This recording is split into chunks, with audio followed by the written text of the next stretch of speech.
Welcome student. So today it's 23rd of January. बहुत बड़ा दिन है, बहुत इम्पोर्टेंट दिन है। नेताजी सुभाष चंद्र बोस की जयंती है और आज 23 जनवरी 2022 तो और ज़्यादा बड़ा है क्योंकि 125th जयंती है। 1897 को उनका बर्थ हुआ है।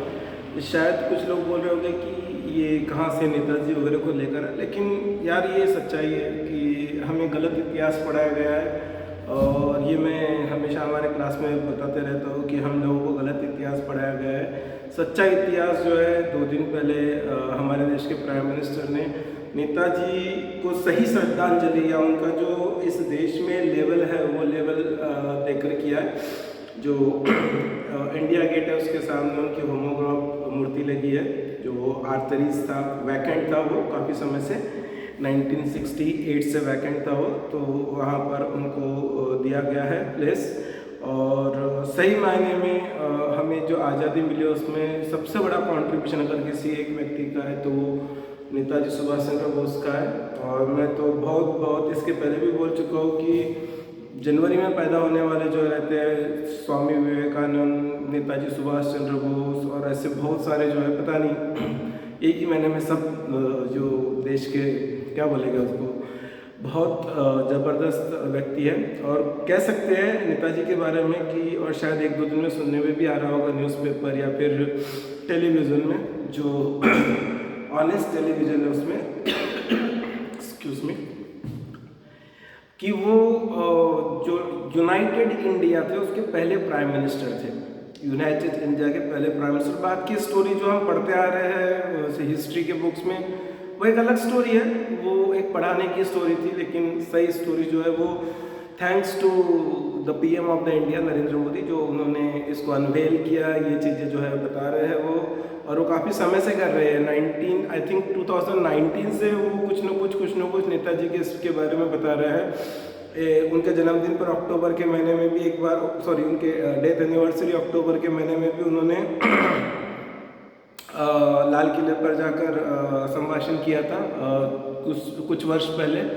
तो thanks to the PM of the India also doing all this thing.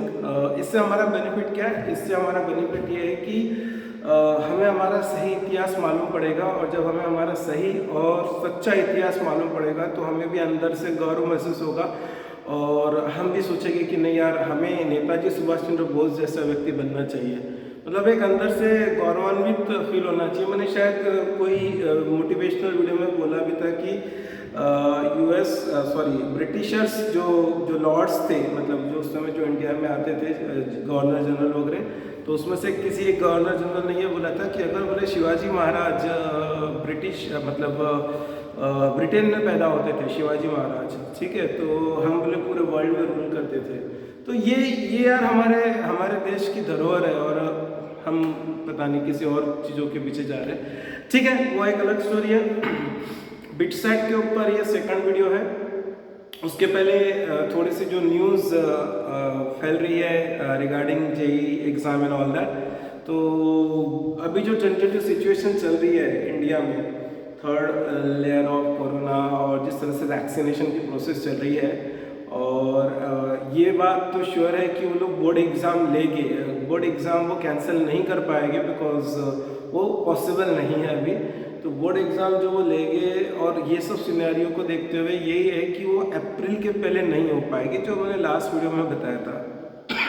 तो ये अप्रैल के पहले हो नहीं पाएगी, तो थोड़ा सा उसके हिसाब से अपनी प्लानिंग आप कर सकते हो। आज जिस डेट पर खड़े हो वहाँ से अप्रैल तक के आप अपना टारगेट कर सकते हो। और मेरे 2022 के जो जेईई के वीडियोस चले थे उसके हिसाब से ऑलरेडी हम 5 महीने का टारगेट लेकर बैठे हैं, समझ लो। उस वीडियो के हिसाब से मैंने उस समय स्ट्रैटेजी वगैरह सब बताई थी। होप सो स्टूडेंट फॉलो कर रहे होंगे, और definitely it's enough time for you guys to secure a very good percentile. ठीक है, बिटसेट पर आते हैं। नॉर्मली एग्ज़ाम मई महीने में होती है, लेकिन जो करंट सिनेरियो चल रहा है तो उसका इम्पैक्ट बिटसेट पर भी पड़ेगा ही पड़ेगा। तो ये जो एग्ज़ाम है करंट सिचुएशन में जून एंड से लेकर जुलाई फर्स्ट वीक या जुलाई 15 तक के जा सकती है। मतलब अपने करंट पीरियड जो मई में रहता है वो अलग अलग स्लॉट में CBT होती है, कंप्यूटर बेस्ड टेस्ट होती है वो, तो वो समझ लो अपने मई एंड से चालू होती है वो थर्ड वीक ऑफ मई से, तो वो आप समझ लो जुलाई फर्स्ट वीक वगैरह में जा सकती है। मतलब आपको 1.5 महीना एक्स्ट्रा मिल सकता है बिट सैट के लिए। और बिट सैट एक ऐसी एग्ज़ाम है कि जो लास्ट वीडियो में जैसे मैंने बताया कि वर्कआउट की जा सकती है शॉर्ट स्पैन ऑफ टाइम में। जेई मेंस बिट सैट का लेवल इतना नहीं रहता है, एक शॉर्ट स्पैन ऑफ टाइम में वर्कआउट की जा सकती है।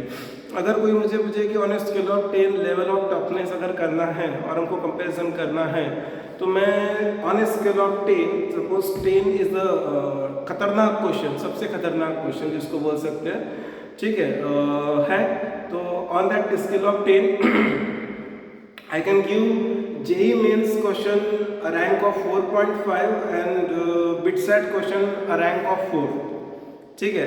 मतलब 4 की रैंक रहेगी आउट ऑफ 10 बिटसेट के क्वेश्चन की और जेई मेंस की 4.5, तो ये आसपास ही चलते हैं, बहुत ज़्यादा ये नहीं है। सिर्फ ये है कि जेई बिटसेट के क्वेश्चन थोड़े और इजी रहते हैं। देखो कंसेप्ट, देखो एक चीज़ बहुत इंपॉर्टेंट है, हम एग्जाम के नाम से चले जाते हैं लेकिन हम समझते नहीं है। जेई की जो एग्जाम रहती है ना, इट इज़ एप्लीकेशन बेस्ड, वो आपको कभी नहीं बोलेगा A+B होल स्क्वायर का फॉर्मूला डायरेक्टली यूज़ करो, लेकिन बिटसेट में पूछा जा सकता है A+B होल स्क्वायर के फॉर्मूले का, या डेरिवेटिव डायरेक्टली पूछा जा सकता है, ठीक है। एक वो सुशांत सिंह राजपूत का एक मुझे ये दिखा, शायद एनिवर्सरी वगैरह थी, बर्थ एनिवर्सरी कल या परसों की बात है, देखो ये भी जनवरी में पैदा हुआ, ग्रेट ग्रेट ह्यूमन बीइंग, ठीक है। तो वो टी शर्ट के ऊपर लिखा था ऐसा, DQ वैस अपॉन DTQ, ये टी शर्ट के ऊपर लिखा था, और ऐसा कुछ था कि आई एम नॉट दिस, ऐसा कुछ लिखा था। तो ये तो obviously he is Bollywood, he was Bollywood personality, तो ये बॉलीवुड वालों की तो पंगी, मतलब पल्ले की बात ही नहीं है, ये तो समझना ही नहीं है बॉलीवुड वालों ने, तो ये बहुत लोग नहीं समझते ये है क्या एक्चुअली। तो ऐसे था कि ये मतलब वो लेवल वाला व्यक्ति समझ सकते हैं। तो ये क्या है, third derivative of S with respect to T है, ठीक है। इसका मतलब क्या होता है, फिजिक्स का कंसेप्ट है, ठीक है। वो AI all India ranking 7th आई थी सुशांत सिंह राजपूत की, अलग स्टोरी है, ठीक है। सो DQ base upon DT cube का मतलब क्या होता है, जर्क होता है, जर्क, ठीक है। कैसे होता है देखो, S is the displacement, ds by dt displacement का पहला derivative with respect to time is velocity, then dv by dt का वापस से डेरिवेटिव, बिकॉज ये t क्यूब है तो एक और बार derivative, so dv by dt का मतलब होता है एक्सेलरेशन, और एक्सेलरेशन का डेरिवेटिव da by dt का मतलब होता है jerk. So actually T shirt पे लिखा था I am not a jerk, मतलब मैं वेस्ट नहीं हूँ, जर्क मतलब एक kind of waste kind of stuff, ठीक है।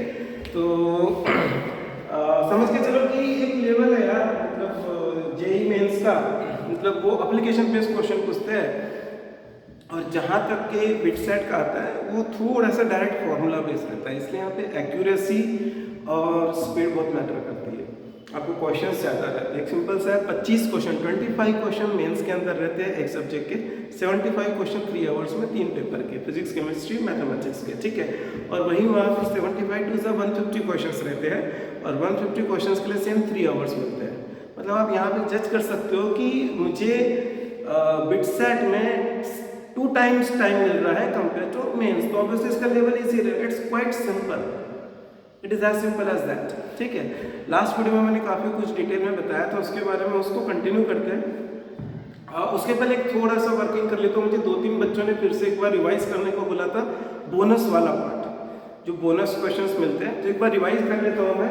सो 450 मार्क आपके हो चुके हैं 150 क्वेश्चन से, और अगर आपने 150 question with in the 3 hours कर लिए है, तो आपके लिए एक अनलॉक विंडो रहती है, वो सॉरी एक लॉक विंडो रहती है, वो अनलॉक हो जाती है, ठीक है। वो विंडो जो अनलॉक हो जाती है उसके अंदर आपको 12 क्वेश्चंस और मिलते हैं, सॉरी 12 क्वेश्चंस और मिलते हैं, ठीक है। 12 क्वेश्चंस के कंटेंट रहते हैं 4 फिजिक्स, 4 केमिस्ट्री, 4 मैथमेटिक्स, ये एक साथ 12 क्वेश्चन का विंडो ओपन होता है। वो 12 क्वेश्चंस पर क्वेश्चन 3 मार्क प्लस 3 -1 कैटेगरी, वही सेम जो पहले के 150 क्वेश्चंस थे वो आपके ऐड हो जाते हैं। तो बेसिकली 12 3 36 मार्क्स आपको बोनस मिलते हैं। ये मार्क बोनस इसलिए बोल रहा हूँ मैं क्योंकि ये 450 में ऐड नहीं होते हैं, ये 450 में ऐड नहीं होते, समझ लो पहले 450 में, समझ लो पहले 450 में आपको 450 में से 270 मिले, ठीक है। और उसके बाद आपने पूरे 150 क्वेश्चन अटेम्प्ट कर लिया और आपके लिए विंडो ओपन हो गया, तो ये 36 में से समझ लो आपको 28 मार्क मिले। तो आपके 450 प्लस 36 नहीं मिले, लेकिन 270 में 28 ऐड हो गए, 270 में 28 ऐड हो गए। तो कहने का मतलब ये हो गया कि आपके 298, सही है, 298 मार्क हो गए 450 में से। तो ऑटोमेटिकली आपका यहाँ पर रैंकिंग कुछ और था, ऑब्वियसली यहाँ रैंकिंग कुछ और रहेगा, ठीक है। तो ये बोनस क्वेश्चंस हमको मिलते हैं, तो इसलिए मैं बोला कि काफ़ी सोच समझ के पेपर को स्ट्रेटाइज किया गया है, काफ़ी बढ़िया पेपर है। और आगे भी बहुत इम्पोर्टेंट जो चीज़ें हैं रिगार्डिंग दिस मैं डिस्कस करने वाला हूँ इस वीडियो में। तो सबसे पहले तो एक बात ये समझ लो दिमाग में आती है कि कंपैरिजन, ठीक है, जेई के साथ कंपैरिजन। तो यार देखो, जेई के साथ कंपैरिजन करना है तो पहली बात तो कंपेरेबल नहीं है, ठीक है, नहीं है कंपेरेबल, बिकॉज एक प्राइवेट यूनिवर्सिटी के गवर्नमेंट एडेड यूनिवर्सिटी से कंपेयर नहीं कर सकते हैं, ठीक है, सबसे पहली बात।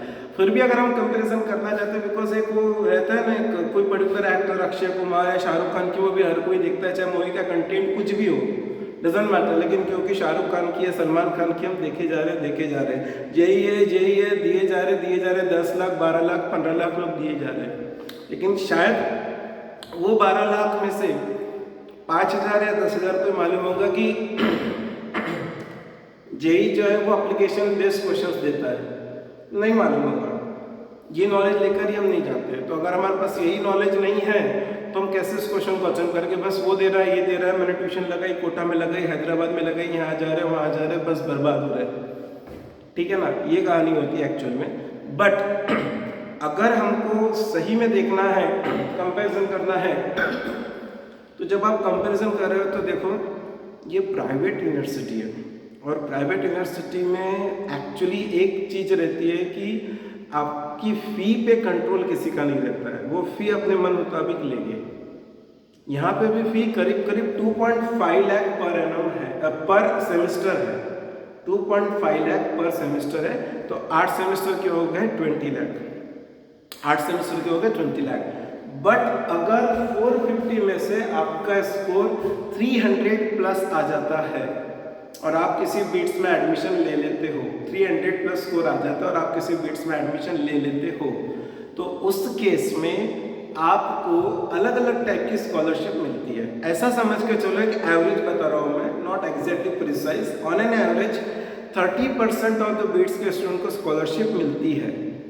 हर एक का अमाउंट अलग अलग रहेगा। अगर मुझे 450 में से 400 प्लस मार्क मिले तो मुझे काफ़ी ज़्यादा स्कॉलरशिप मिलेगी, हो सकता है मेरा 5-6 लाख में काम हो जाए, जो कि नॉर्मली आईआईटी की भी फ़ी है, आईआईटी की फ़ी कम नहीं है, ठीक है। बिकॉज आईआईटी के अंदर क्या होता है, अगर मैं पवई की बात करूँ, खड़गपुर की बात करूँ, तो एक्चुअली एक बंदे के पीछे जो गवर्नमेंट है 4 साल तक के जो पैसा खर्च करती है वो करीब 12 से 13 लाख का रहता है, और उसमें से हमसे वो 2.5 लाख रुपए लेते हैं। तो सब्सिडाइज रेट में हमको मिल रहा है 2.5 से 3 लाख रुपए हमसे लेते हो, और 2.5-3 लाख साल का हो ही गया ना, 10 लाख रुपए आईआईटी की पढ़ाई भी, और ये 20 लाख है, तो आसपास तो हो ही रहा है, ठीक है। अब एक्चुअली दूसरे प्लस पॉइंट क्या है, इसका कोर्स करिकुलम एमआईटी को मैच करता है, मैसाचुसेट्स इंस्टीट्यूट ऑफ टेक्नोलॉजी।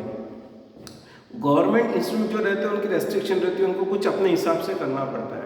इनके जो कोर्स करिकुलम है, बीट्स के जो कैंपस है तीनों, ठीक है, उनके बिल्कुल वर्ल्ड क्लास रहते हैं, वर्ल्ड क्लास, क्योंकि उनके ऊपर किसी का कंट्रोल नहीं है। वो जो वर्ल्ड में बेस्ट है वो लागे, वो बोल रहे हैं कि उन्होंने सीधे बोल के रखा है कि हम पैसा ले रहे हैं, हम दे भी रहे उस हिसाब से। तो आप बिल्कुल मान के चलो कि वर्थ इट, आप पैसा दे रहे हो, आपको उस हिसाब से मिल रहा है, ठीक है। सेकंड चीज, उस चीज़ के ऊपर मैं ज़्यादा बोलना नहीं चाहूँगा, रिजर्वेशन फैक्टर। यहाँ पर कोई रिजर्वेशन नहीं है, यहाँ पर कोई रिजर्वेशन नहीं है। मतलब जनरली ऐसा काफ़ी बार होता है कि ओपन वाला जो बच्चा है उसका स्कोर किसी कैटेगरी वाले के बच्चे के कंपैरिजन में आसपास ही रहता है, लेकिन उसका सिलेक्शन नहीं हो पाता है बिकॉज ऑफ द रिजर्वेशन। यहाँ पर कोई रिजर्वेशन नहीं है, ठीक है। यहाँ पर ओपन और बाकी सब कैटेगरी जो है वो सेम स्केल पर है मतलब सबको उतना स्कोर लाना ही पड़ेगा।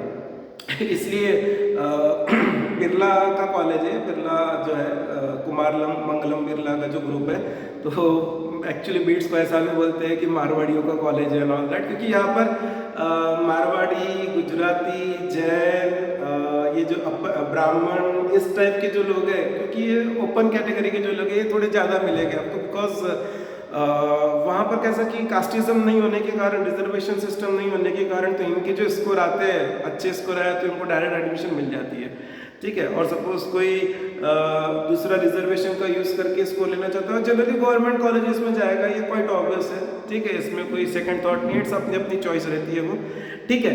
तो आपको पहला मैंने पॉइंट बता दिया कि फ़ी ज़्यादा है, लेकिन वर्ल्ड क्लास सिलेबस है, दिल्ली में वर्ल्ड क्लास सिलेबस है। इधर कोई चीज़ इन्वेंट हुई, यहाँ पर इनके पास आ गई, ये बात समझ के चलना, ठीक है। उसके बाद second cheese reservation point of view बोला। तीसरा पॉइंट जो है, अगर प्रॉस एंड कॉन्स ढूंढना है तो यार ये मैं ये बोलूँगा कि ये आपके ऊपर छोड़ा है मैंने, कि आपको प्रॉस में डालना है कि कॉन्स में डालना है। जितनी फ्लेक्सिबिलिटी इस इंस्टीट्यूट में है उतनी फ्लेक्सिबिलिटी वर्ल्ड के किसी इंस्टीट्यूट में नहीं है। कहने का मतलब है आप अपने मर्जी के मालिक हो, आपको क्लास करना है करो, आपको क्लास नहीं करना है मत करो। कहने का मतलब यह है कि ये कहना चाहते हैं कि there is no attendance system, there is no attendance system in this institute, ठीक है। आप घर बैठे क्लास कर सकते हो, ठीक है। आप घर बैठे, आप हॉस्टल में बैठे हुए क्लास कर सकते हो, आप हॉस्टल में बैठे हो, आप बैठे बैठे क्लास कर सकते हो, ठीक है। आपको अटेंडेंस क्लास में जाने की जरूरत नहीं है, क्योंकि इनके हर ये कोरोना की बात नहीं कर रहा हूँ मैं, पहले से इनके हर क्लास जो रहते हैं वो रिकॉर्डेड रहते हैं, ठीक है। तो इतनी फ्लैक्सिबिलिटी, इसका मैं प्रॉस एंड कॉन्स बताता हूँ, ठीक है। इसके साथ ही साथ यहाँ पर एक और प्लस पॉइंट है, करीब करीब 800 पिलाने की अगर मैं बात कर रहा हूँ तो करीब करीब 800 टीचर्स हैं, 800 के आसपास टीचर्स हैं। और आप वो सब्जेक्ट जो आपका जो भी सब्जेक्ट है अपने फेवरेट टीचर के हिसाब से पढ़ सकते हो। आपको इसकी जगह उस टीचर का पढ़ना है तो आप पढ़ सकते हो, इसकी जगह उस टीचर का पढ़ना है तो पढ़ सकते हो, आपके चॉइस का टीचर, ठीक है। अगर समझ लो आपको मैथ मेरे से नहीं पढ़ना है, ठीक है, तो आप ड्रॉप करके किसी और टीचर का मैथ्स पढ़ सकते हो, ठीक है। चॉइस आपकी है, the finger is in your hand and means आप आपके हिसाब से मॉनिटर कर सकते हो, ठीक है। मतलब आप जो चाहे, मतलब इतनी ज़्यादा फ्लेक्सिबिलिटी है, ठीक है।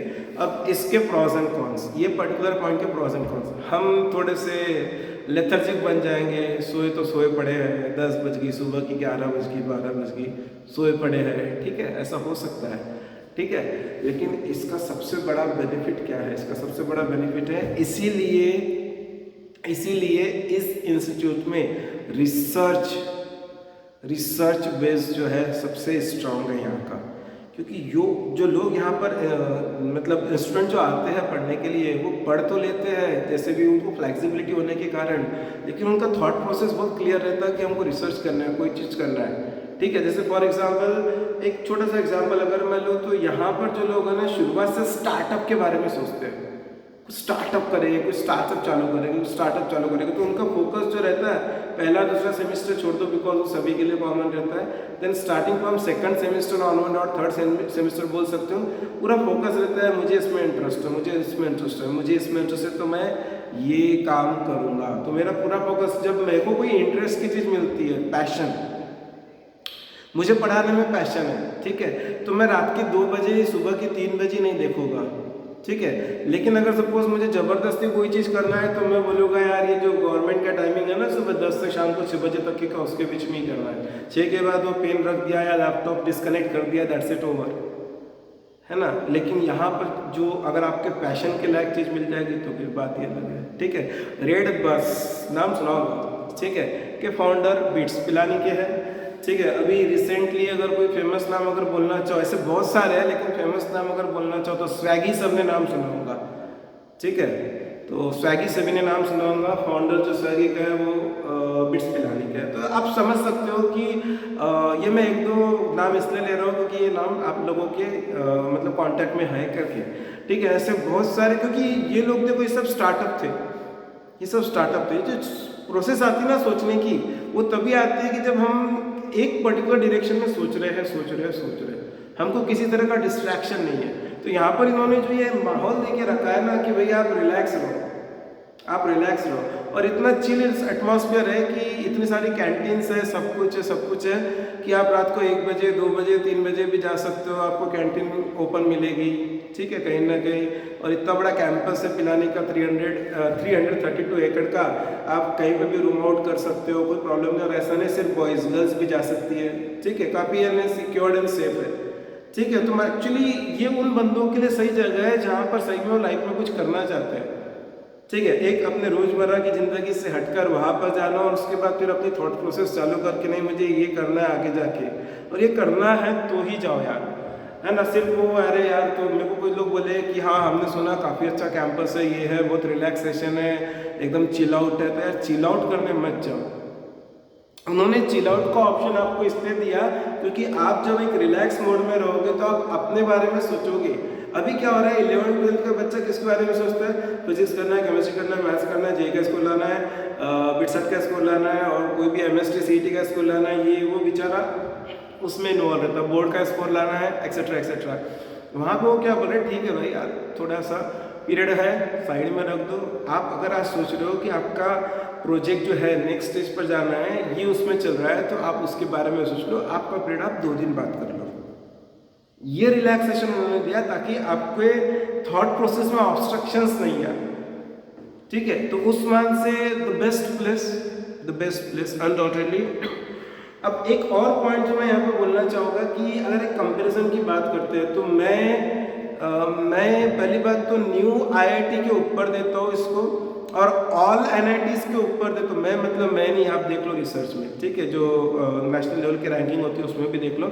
सिर्फ अगर इसको कट भी देता होगा टॉप में तो एक एनआईटी त्रिची देता होगा, एनआईटी त्रिची का सीएस और ट्रिपल आईटी हैदराबाद का सीएस और इसका सीएस मैं सेम स्केल पर बोल सकता हूँ, लेकिन फिर भी प्लेसमेंट के हिसाब से इसको ज़्यादा मिलता है। 20 लाख के ऊपर का तो एवरेज पैकेज है ही है, 20 लाख प्लस का एवरेज पैकेज है यहाँ के सीएस का, और बाकी इसका भी देखो। मैं पता नहीं, देखो कभी कुछ अपन करने जाते हैं तो कुछ कांटेक्ट हो जाता है और ये हो जाता है। तो मेरा एक फ्रेंड से मेरी बात हुई कुछ दिन पहले, पहला जो वीडियो बनाया था उसके बाद अभी 2-3 दिन पहले के उसका फ़ोन आया था, तो ऐसे ही मेरी बात चल रही थी, तो मैंने बात में ऐसा मेरे वीडियोस वगैरह के बारे में उससे डिस्कशन किया। तो मुझे ये मेरे लिए भी न्यू खबर है कि वहाँ का जो सिविल है, बिट्स पिलानी का जो सिविल है, वहाँ के मैक्सिमम स्टूडेंट जो है सिविल लेते हैं और आईएएस को सबको प्रिपरेशन करते हैं। आईईएस, इंडियन इंजीनियरिंग सर्विसेज, जो कि डायरेक्टली पीएम को भी रिपोर्ट करते हैं, इट्स इक्विवेलेंट टू आईएएस। तो बिट्स पिलानी सिविल के जो बच्चे हैं, मतलब उसमें बॉयज़ भी आ गए, गर्ल्स भी आ गए, ठीक है, वो आईएएस को मतलब उनका एक हो ही जाता है वहाँ पे लिंकेज, वो आईएएस को जाते हैं और उसके बाद में आगे जा सकते हैं, ठीक है। अब रही बात कट ऑफ वगैरह की, तो देखो यार ये सीएस का जो कट ऑफ है, ये समझ के चलो कि पिलानी का तो 370 प्लस रहेगा ही रहेगा 450 में से, और का 450 370 मार्क रहेगा ही रहेगा, ठीक है, मिनिमम 370। और यहाँ पे मैं ओपन ओबीसी ये वो कुछ नहीं बोलूँगा, बिकॉज फॉर ऑल, ठीक है, यूनिट टू स्कोर 370 प्लस, ठीक है। अब उसके बाद में जो बाकी दोनों कैंपसेस है उसके समझ के चलो 350, रिस्क लेना नहीं, 350 प्लस आने चाहिए, और इजी है लाना, कोई बड़ी बात नहीं। एक्यूरेसी स्पीड, वो जो बच्चे एमएसटी सीईटी प्रिपेयर करते हैं उनको भी एक्यूरेसी और स्पीड ही चाहिए, बस वही चीज़ है।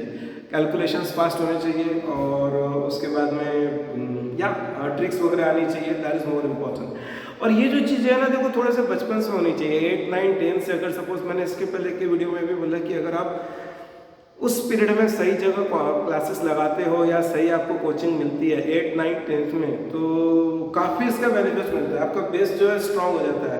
खास करके देखो अगर बिटसेट की बात करते हैं तो जो लॉजिकल रीजनिंग सेक्शन है आपको पढ़ना ही नहीं पड़ता है।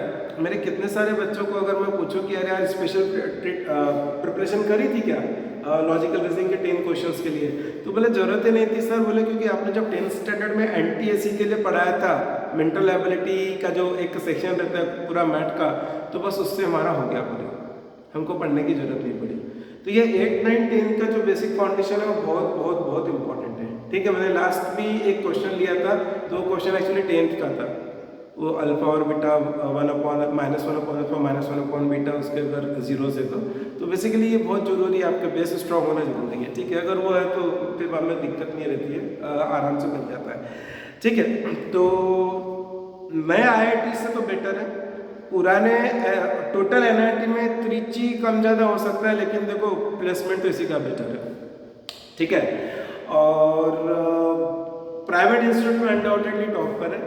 ठीक है, तो सभी मायने में ये बेस्ट इंस्टीट्यूट है, सभी मायने में ये बेस्ट इंस्टीट्यूट है। अब मुझे इतना स्कोर कैसे लाना है, मैंने सीएस का बताया, फिर उसके बाद उसके नीचे इलेक्ट्रॉनिक्स का रहेगा, फिर मैकेनिकल का रहेगा, फिर सिविल का रहेगा। इस टाइप से अलग अलग स्ट्रीम के हिसाब से रहता है स्कोर, और अलग अलग कॉलेज कैंपसेस के हिसाब से, हैदराबाद का, गोवा का। ब्यूटीफुल तो ऑब्वियसली फॉर श्योर गोवा का कैंपस रहेगा। ठीक है, गोवा है। ठीक है, गोवा का कैंपस बहुत डिसेंट है, बहुत ब्यूटीफुल कैंपस है, और मतलब बाकी भी कैंपस बढ़िया ही है, मतलब उसमें कुछ ये नहीं है, लेकिन इनको मेंटेन करना है ना वर्ल्ड क्लास, तभी तो लोग आएंगे। ठीक है, अब एक्चुअली अगर हम पढ़ाई कैसे करें इसकी, ठीक है, अगर जैसे मैंने शुरुआत करी कि ये एग्ज़ाम अगस्त में होने के चांसेस है, जुलाई में होने के चांसेस है, तो आज हम जनवरी में खड़े हैं, जुलाई में 5 महीने हैं, फेब, मार्च, अप्रैल, मई, जून। ठीक है, ये 5 महीने में हम ये एग्ज़ाम क्रैक कर सकते हैं। हाँ, क्रैक कर सकते हैं डिसेंट स्कोर के साथ। मैं ये भी बोल सकता हूँ 400 प्लस का स्कोर। सिर्फ एक प्रॉपर प्लानिंग होनी चाहिए। अब प्रॉपर प्लानिंग कैसे होती है, ठीक है, स्टार्ट करते हैं 45 क्वेश्चंस वाला मैथमेटिक्स के साथ। ठीक है, अब क्या मुझे कोई ऐसी बुक पढ़नी चाहिए जो एकदम इस टाइप की हो कि एकदम जेईई एडवांस के लेवल की? नहीं, जेईई एडवांस का इस एग्जाम का कोई रिलेशन नहीं है जेईई एडवांस के लेवल के साथ। ठीक है, तो आपको क्या करना चाहिए, बहुत बेसिक सी बात कर रहा हूँ मैं, जो मैं बच्चों से कराता भी हूँ। ठीक है, मेरे मेंस के बच्चों से भी कराता हूँ। ठीक है, आपको करना क्या है, बिल्कुल एक स्ट्रेट फॉरवर्ड जो मैं स्ट्रेटेजी बोल रहा हूँ उसको फॉलो करो। आर डी शर्मा की जो सब्जेक्टिव बुक आती है, मैथमेटिक्स की बात करो, वो देखो इस समय अब एक्सरसाइज क्वेश्चन सॉल्व मत करो। आर डी शर्मा के सब्जेक्टिव जो बुक है उसके अंदर के पूरे सॉल्व क्वेश्चन अच्छे से कर लो, वो अच्छे से कर लो, और उसके बैक साइड में MCQ, FBQ, fill in the blanks इस टाइप से आते रहते हैं। ठीक है, वीएस क्या बोलते हैं उसको, very short answer question type से, वीएसएक्यू वगैरह ये आते रहते हैं, उसको कर लेना। ठीक है, हो गया, आर डी शर्मा कर लिया आपने ये सब चैप्टर का। अनसॉल्व मत करो, कोई जरूरत नहीं, क्योंकि वो आर डी शर्मा में सॉल्व क्वेश्चन ही इतने ज़्यादा है कि हर चैप्टर में 100 से ज़्यादा क्वेश्चन हो, more than enough, you don't need to do anything else. ठीक है, ये हो गया पहला स्टेज। ठीक है, अगर आपको लगता है कि हाँ now I am confident with that और मुझे 400 प्लस स्कोर लाना है, तो दूसरी स्टेज है सिंगेज। सिंगेज के भी सिर्फ सॉल्व क्वेश्चन करो। सिंगेज जनरली मेंस वालों को मैं बोलता हूँ, बहुत सारे इंस्टीट्यूट वाले सिंगेज को हाथ नहीं लगाते हैं, बट ठीक है, लेकिन अगर आपने सिंगेज सपोज बिटसेट के लिए कर लिया तो सोने पे सुहागा है। सॉल्व क्वेश्चन, ठीक है, डोंट जंप द एक्सरसाइज और anything, no need at all, that's it, enough. ठीक है, तो ये दो चीज कर ली। बहुत श्योरली मैं बोल रहा हूँ कि 45 क्वेश्चंस है, 3 मार्क्स ईच, मतलब 135 मार्क का मैथमेटिक्स का पेपर है। वो 135 मार्क के पेपर में आप 120 प्लस ला सकते हो। लाए हैं बच्चों ने, लाए हैं, आराम से लाए हैं। ठीक है, बिकॉज उसके बियॉन्ड लेवल नहीं है, सिर्फ आपकी स्पीड एक्यूरेसी चाहिए। ये दो चीज़ों के ऊपर फोकस करना पड़ता है। ठीक है, तो जो भी चीज़ लगा रहे हो, पीछे एमसीक्यू है, एफबीक्यू है, तो उसको प्रॉपर टाइमिंग में करो। बच्चों करते नहीं, अरे हाँ मैं कर लूँगा ना, अरे 2 क्वेश्चन रह के जान दो ना, चलता ना। क्या आपको फाइनल एग्जाम में से 2 क्वेश्चन लेने को मिलेंगे? नहीं, सबमिट बटन अपने आप दब जाता है जब आपका टाइम हो गया। लेकिन यहाँ पर आप प्रैक्टिस करते समय 2 क्वेश्चन के लिए रुक जाते हो। ठीक है, लेकिन अपने आप को आप ये क्यों नहीं समझते हो कि मैं एग्जाम सिनेरियो में बैठा हूँ या बैठी हूँ, मुझे उसी को फॉलो करना है। तभी तो ये क्रक्स है यार जिंदगी का, कि आप खुद से ऑनेस्ट हो, चाहे वो लाइफ की कोई भी एक्टिविटी क्यों ना हो, चाहे पढ़ाई से रिलेटेड या कोई और चीज़ से रिलेटेड, खुद से ऑनेस्ट हो। ठीक है, ये होगी एक पॉइंट। फिजिक्स की अगर बात करें तो फिजिक्स में द बाइबल इज HCV। ठीक है, HCV अच्छे से कर लो। NCERT, फिजिक्स और केमिस्ट्री पे बाद में आता हूँ। फिजिक्स में NCERT करो अच्छे से। ठीक है, उसके बाद में न्यूमेरिकल्स वगैरह जो NCERT के है, जस्ट डू इट प्रॉपरली। और उसके बाद में HCV को कर लो अच्छे से। एक लैंग्वेज ईजी है HCV की। ठीक है, उसके भी एक्सरसाइज के क्वेश्चंस मत करो, जितने सॉल्व क्वेश्चन है उतने। This is your first stage, what I am saying is the first stage. HCV बहुत अच्छे से लगा दो। सेकंड लेवल में जब जाओगे तो DC पांडे की जो बुक आती है ना, वो DC पांडे की जेईई मेंस वगैरह की जो बुक आती है, उसका लेवल 1 कर लेना, सभी चैप्टर का हो जाता है, मोर than enough.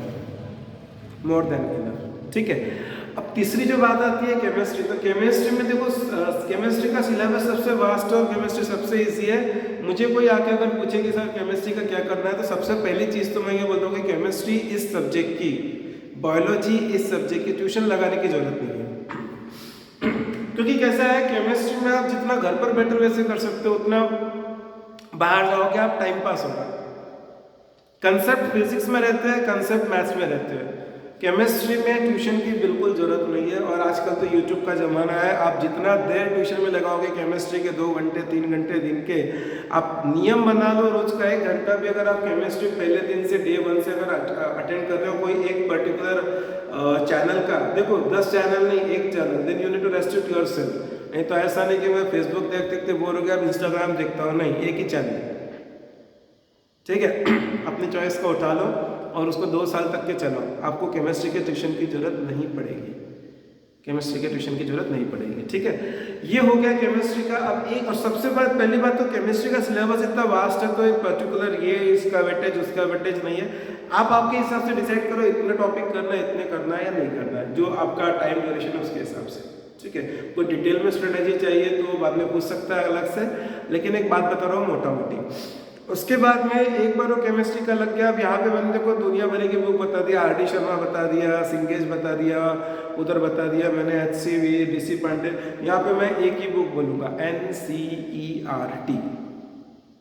Chemistry JEE mains हो, जेई एडवांस हो, MST CET हो, बिट्सैट हो, ABCD हो, XYZ हो, NCERT that is the Bible. जो भी आप समझना है, बाइबल, कुरान, गीता, जो भी समझना है, दैट्स इट। NCERT 3 4 5 बार घोल के पी लो, NCERT लो। ठीक है, you become the master of chemistry. That's why मैं बोल रहा हूँ कि कोई ट्यूशन की भी जरूरत नहीं पड़ती है।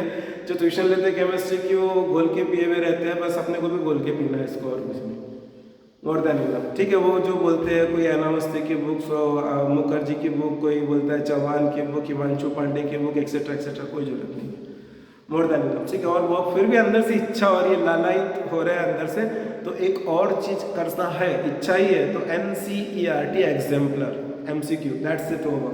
उसके बियॉन्ड तो जाना ही नहीं है। NCERT एग्जाम्पलर आते हैं, उसके बियॉन्ड जाना नहीं है, ओवर, इसके सिवा कुछ नहीं। ठीक है, एक ड्रॉबैक है बिट्सैट की एग्जाम का, वो ये है कि PYQs नहीं मिलते हैं, PYQs नहीं मिलते हैं। ठीक है, बिकॉज कंप्यूटर बेस्ड टेस्ट रहती है और वो देते नहीं है, वो देते नहीं है। ठीक है, 2014 से कंप्यूटर बेस्ड हुई है, और उसके पहले की है तो है, उस हिसाब से समझ लो, और बस वो मेमोरी बेस है, बाकी तो मिलते नहीं है। PYQs नहीं मिलते, जैसे JEE की NT की वेबसाइट पे आपको PYQs मिल जाएगी, एडवांस की मिल जाएगी, इसके PYQs नहीं मिलते हैं, लेकिन एक लेवल पता चल जाता है। ठीक है, तो एक वो अरिहंत पब्लिकेशन वगैरह की जो बुक आती है ना बिट्सैट की, वो उठा के अगर आपने कर ली 2 महीने में आराम से वो बुक भी हो जाती है साइमल्टेनियसली। मतलब ये जो मैं बोल रहा हूँ उसके साथ साथ वो जंपिंग बुक है, मतलब उसके अंदर कैसा है कि इंग्लिश और लॉजिकल रीजनिंग भी रहेगा। लॉजिकल रीजनिंग के लिए अगर कोई चाहते हो कि भैया दिन में फिजिक्स, केमिस्ट्री और मैथ्स कर लिया और 1 घंटा बोर हो रहा है बीच में, तो हमने क्या करना, कोई गेम खेलना क्या, तो 1 घंटा लॉजिकल रीजनिंग कर सकते हो। एक maths section, mental ability, logical reasoning की एक बुक मैं NTSC के बच्चों को देता हूँ हमेशा, MTG पब्लिकेशन की, that book is also very good. MTG publication की दिशा वगैरह का की भी ले सकते हो। मैथ की तो दर्जनों बुक पढ़ी, और मैथ बहुत इंपॉर्टेंट है, बहुत सारी एग्जाम में काम आता है, तो रोज का 1 घंटा भी पढ़ लिया तो मोर देन इनफ है। ठीक है, उसमें बहुत ज़्यादा एफर्ट लगाने की जरूरत नहीं है। और इंग्लिश की जहाँ तक की बात है, तो इंग्लिश तो सिनोनिम, एंटोनिम वगैरह 12th स्टैंडर्ड के बच्चे हो या 12th स्टैंडर्ड के लेवल पे इंग्लिश कर लो, दैट्स इट। अच्छा, एलिजिबिलिटी में एक ये है कि अगर मैं करंट में 12th में हूँ तो मैं दे सकता हूँ, मैंने लास्ट ईयर 12th किया तो मैं दे सकता हूँ। ठीक है, लेकिन उसके पहले 12th किया, मतलब 2020 में 12th किया तो मैं 22 का बिट्सैट नहीं दे सकता हूँ। 2021 में 12th किया तो दे सकता हूँ, 2021 में किया तो दे सकता हूँ, 2021 में किया तो दे सकता हूँ, 2022 के तो दे ही सकते हैं। ठीक है, लेकिन उसके पहले वाले के नहीं दे सकते। ठीक है, कंडीशन रिवाइज कर देता हूँ एक बार। जो एलिजिबिलिटी क्राइटेरिया है कि PCM में आपको एग्रीगेट 75% चाहिए। एग्रीगेट मतलब आपका जो भी स्कोर है डिवाइडेड बाय 3 करोगे तो 75% आने चाहिए PCM में। ठीक है, और इंडिविजुअली हर एक में 60% चाहिए। ठीक है, ये देखो इसमें ओपन, OBC, SC, ST मत जोड़ना, ये सब के लिए सेम है। ठीक है, सबके लिए सेम है। ये एक उसका बहुत इंपॉर्टेंट पॉइंट है क्राइटेरिया का। और एक चीज़ और, अगर आप ऑलरेडी बीट्स के कोई कैंपस में फर्स्ट सेमेस्टर में हो तो आप बिट सेट नहीं दे सकते हो, अगर आप ऑलरेडी कर रहे हो तो। ठीक है, कहीं पर हो तो आप बिट सेट नहीं दे सकते हो, ये बात ध्यान में रखना। तो आप बीट से दूर दूर तक के आपका रिलेशन नहीं है और रिलेशन बनाना चाहते हो तो आप बनाओ। ठीक है, ये हो गया। अब इम्पोर्टेंट टॉपिक्स की अगर बात करते हैं मैथ्स का, तो देखो पेपर एक्चुअली देखा जाए 11th-12th वही ये पैटर्न चाहिए है, तो 11th-12th टाइप से। ठीक है, 12th का वेटेज थोड़ा सा ज़्यादा रहता है इसके अंदर बिट सेट के अंदर कंपेयर टू 11। ठीक है, तो केमिस्ट्री में तो यार एक वास्ट इतना है केमिस्ट्री की, ऐसा समझ के चलो कि एक क्वेश्चन तो हर चैप्टर से आना ही आना है। तो मैं बहुत ज़्यादा केमिस्ट्री के बारे में बोलूँगा नहीं, आपकी चॉइस रखो आप किसको छोड़ना है किसको नहीं करना है। मैं मैथ्स और फिजिक्स के बारे में बता दूंगा। मैथ्स के अंदर पेपर मतलब 12 तो पूरा ही पूरा करना ही है। ठीक है, एक टेंटेटिव बता देता हूँ, 45 क्वेश्चन जो है मैथ्स के, उसमें से 10 से 12 क्वेश्चन कैलकुलस के आएंगे। 10 से 12 क्वेश्चन कैलकुलस के आएंगे। ठीक है, अब कैलकुलस के अंदर क्या क्या आता है, limits, derivative, continuity, integrate, application of derivative, definite indefinite integration, differential equation and area। ठीक है, ये जो टॉपिक है पूरे जो कैलकुलस के, कम से कम 12 क्वेश्चन बोल रहा हूँ, उससे ज़्यादा भी आ सकते हैं। ठीक है, क्वेश्चन का लेवल इजी रहता है, बहुत हाई फंड नहीं रहता है। अगर किसी को ट्रिक्स आती हो तो खड़े खड़े आंसर 10-10, 15-15 सेकंड में बन जाते हैं। ठीक है, ट्रिग्नोमेट्री पे 4 क्वेश्चन, 3 से 4 question. Vector geometry, vector and 3D geometry जो है उसके ऊपर 4 क्वेश्चन। ठीक है, ये इसके जो फिक्स है। एक चीज पे वेटेज काफी ज्यादा है, वो है कोनिक सेक्शन। सरप्राइजिंगली मेंस से अगर थोड़ा सा अलग देखा जाए तो कोनिक सेक्शन पे वेटेज थोड़ा सा ज्यादा है। ठीक है, तो अब कोनिक सेक्शन पे वेटेज ज़्यादा है तो हमको तो मोस्ट ऑफ द टीचर ये बोलते हैं मेंस के लिए पैराबोला, हाइपरबोला और एलिप्स छोड़ देना चाहिए, बोलते ही जनरली टीचर। ठीक है, क्योंकि इतना वेटेज मेंस में नहीं है। ठीक है, छोड़ दो, कोई दिक्कत नहीं। कौन बोल रहा है कि उसको डिटेल में करो? आर.डी. शर्मा पहले बोल के रखा, आर.डी. शर्मा के बेसिक क्वेश्चन उठा लो। ठीक है, वो क्या बोलते हैं, इसेंट्रिसिटी वगैरह के क्वेश्चन रहते हैं। ए जिसको थोड़ा सा आइडिया होगा उनको मालूम है मैं क्या बोल रहा हूँ, फोकस क्या होता है, एक्सेट्रा, इसेंट्रिसिटी क्या होती है वगैरह वगैरह, बहुत बेसिक से एकदम लॉलीपॉप क्वेश्चन। ठीक है, कोऑर्डिनेट ज्योमेट्री में वेटेज बहुत ज़्यादा है। ठीक है, कोनिक सेक्शन से मेरा मतलब है पूरा सेक्शन कोऑर्डिनेट ज्योमेट्री का। ठीक है, तो उसके अंदर स्ट्रेट लाइन आ गया, सर्कल आ गया और ये पैराबोला, एलिप्स, हाइपरबोला। ठीक है, इसका वेटेज समझ के चलो 7 से 8 क्वेश्चन का है, 8 क्वेश्चन का। ठीक है, अब तो कुछ नहीं बचा, लेकिन 45 क्वेश्चंस नहीं हुए। ठीक है, जो अभी मैंने डिस्कस किया, प्रोबेबिलिटी पे 3 क्वेश्चन आना है। ठीक है, एक चैप्टर है LPP, लीनियर प्रोग्रामिंग, सरप्राइजिंगली उस पर 2 से 3 क्वेश्चन आते हैं। ठीक है, MCQ में, सोच सकते हो कितना छोटा सा टॉपिक है, कितना छोटा सा टॉपिक है। अब लेकिन अभी भी तो 45 क्वेश्चंस नहीं हुए, क्या चीज़ रहेगी?